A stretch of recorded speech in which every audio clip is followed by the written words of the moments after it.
Hello everyone, today in Sangee's Cookery we're going to see how to prepare a aloo gobi biryani.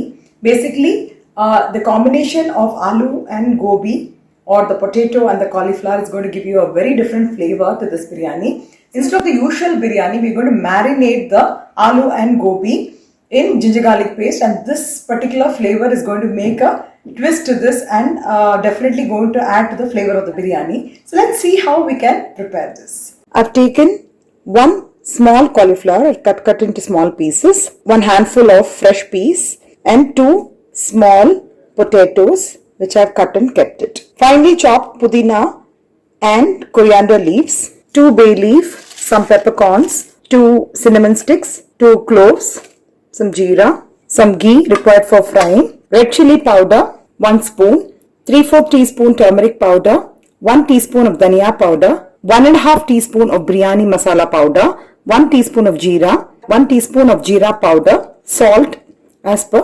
requirement, ginger garlic paste 1 tablespoon, 1 onion finely chopped, 2 tomatoes finely chopped, 2 onions medium size cut into thin strips, few strands of saffron soaked in milk, 1.5 tablespoons of fresh curds, 1 big cup of basmati rice.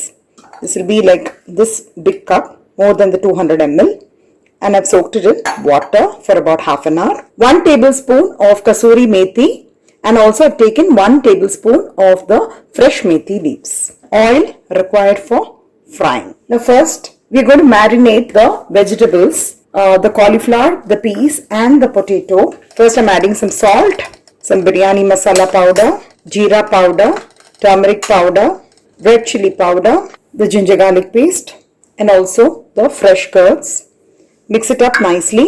You can also use your hands to mix it up. You can also add the fresh methi leaves as well as the kasuri methi. Just leave this marination for about half an hour. I've just taken about 2 cups of water, and to this I'm just going to add the whole masalas. And once it comes to the boil, I'll be adding the soaked rice. Now you can see that the water is coming to a boil. Now I'm going to add the rice and I'm going to allow this to cook for some time. Meanwhile, in a pot or a pan, I'm just adding some oil as well as some ghee. Once the ghee is heated up, I'm adding the jeera. I'll also add in the cardamom, and then immediately we'll be adding the small onions. While the onions are getting fried, I'm also adding half a teaspoon of ginger garlic paste.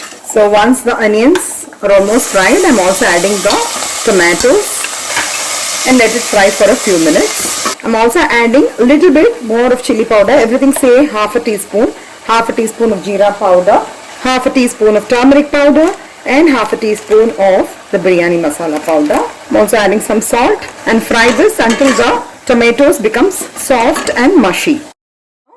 Rice is getting cooked along with the whole masalas, and it's almost 75 to 80% done. So you can just mash the rice and see it'll be easily, you will be able to easily mash it.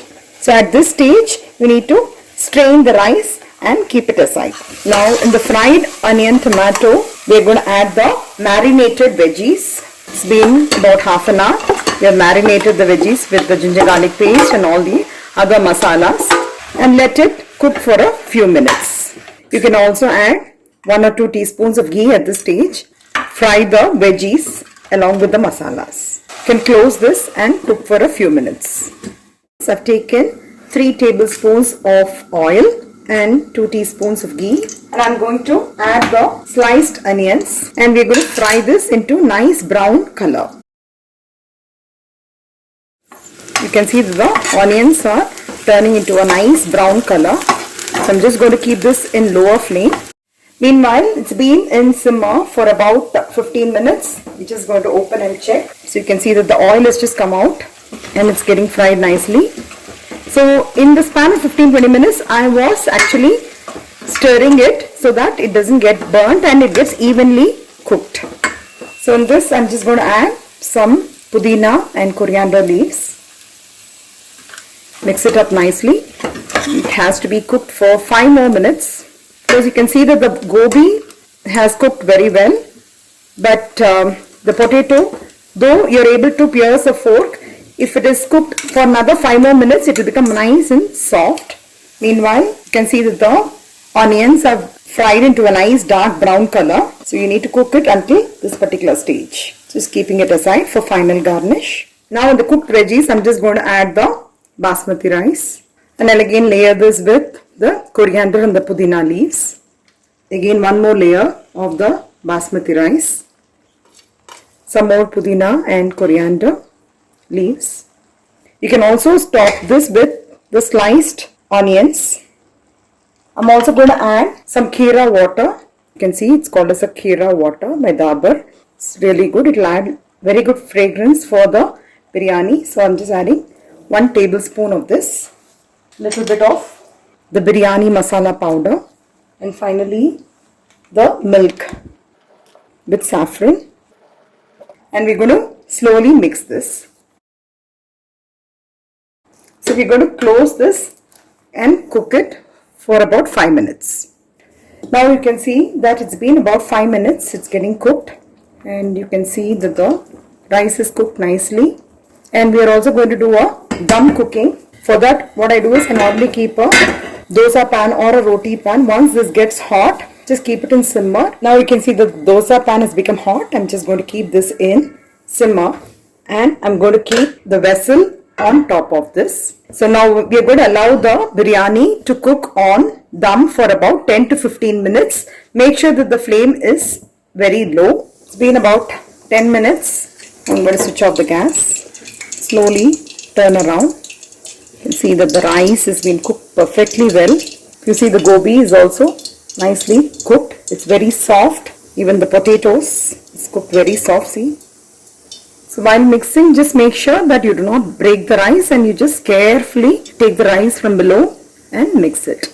You can also top it up with fried paneer or anything of your choice. So we have just fried it in ghee. Now finally I'm going to just garnish this with some fresh coriander with pudina leaves and also with some fried paneer. So for the final garnish, just going to add some fried onions. So our flavorful Aloo Gobi Matar Biryani is ready to be served.